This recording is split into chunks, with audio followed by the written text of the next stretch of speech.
Hey everybody, we're Brent Allman and Gary Werkamp from the band ShadowGallery. And we're also Brent Allman and Gary Werkamp from the band ShadowGallery. Oh, you're right, for once. And you know what you're watching? You're watching Morow.com.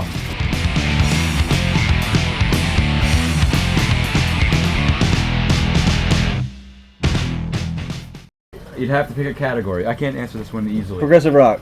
Go. Progressive rock, Pink Floyd, Russian, yes. We can start there. We could probably end there, but it wouldn't be right. Country music. Country music, Pink Floyd. They had that Crumbling Land in the soundtrack in 1960 something. Yes. And Brent Allman's favorite influences are? Al Di Meola, Yngwie Malmsteen, Iron Maiden, Miles Davis, John Coltrane. Pretty much in that order.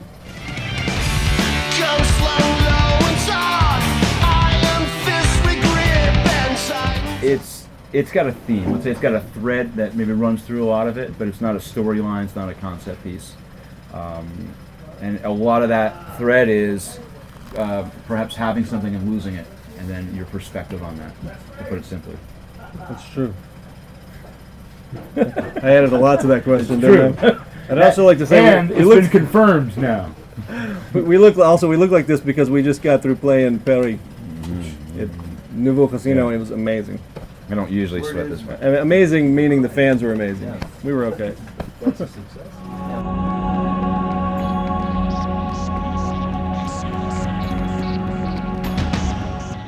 Dream Theater is, they're in a class all their own. There's a million Dream Theater clones out there, but it's so easy to tell them apart from the other bands.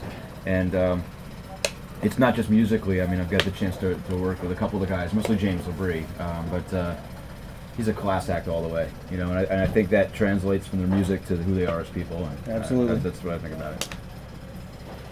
Yeah, they're amazing. Absolutely amazing. It was fun to write music for that Mole Muzzler CD, the very first one that he did. Those weren't songs that were going to be ShadowGallery songs. They were written specifically for him.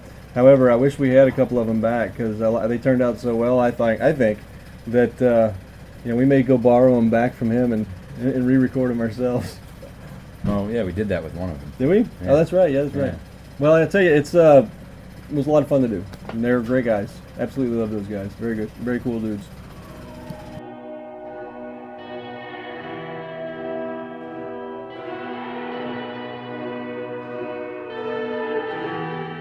A little bit. That song's kind of about, if you're familiar with our first album that Gary was just talking about, the ShadowGallery album with Icarus on the front, that song is about that album cover, really.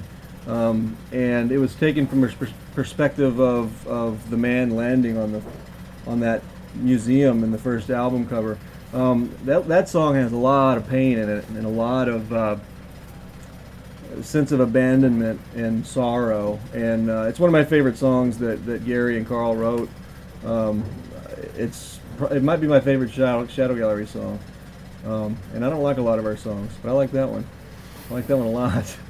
But yeah, it deals with you can sort of take it in that the spirit carries on, because at the end of it, you know, there's a little bit of a lift, you know, an uplifted spirit. But for the most part, that's a depressing song for me, but I love it. In fact, it's not about ghosts.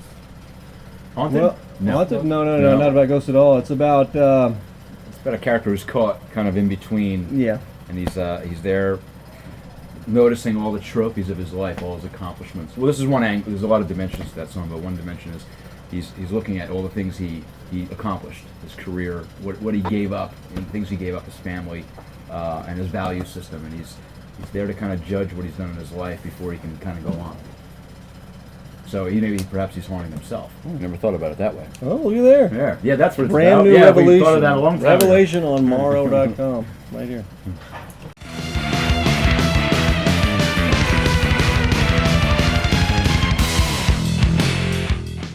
Yes, omelette du fromage, s'il vous plaît.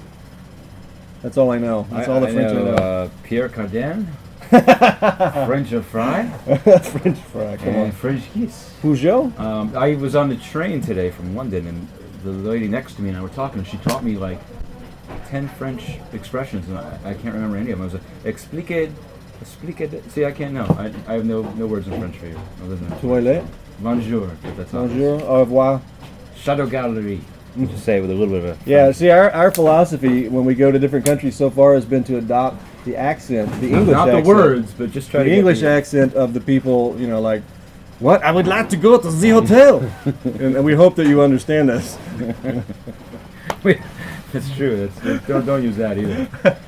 They're gonna stop buying our albums. And do you have a message to the French fans? Yes, you guys were so fun tonight. So fun tonight. Absolutely amazing. France was our loudest crowd so far. It was louder and louder each time, and by the end of the show, it was hurting my ears. They were so loud. Awesome. Very, very, very, very good fans. Thank you so much.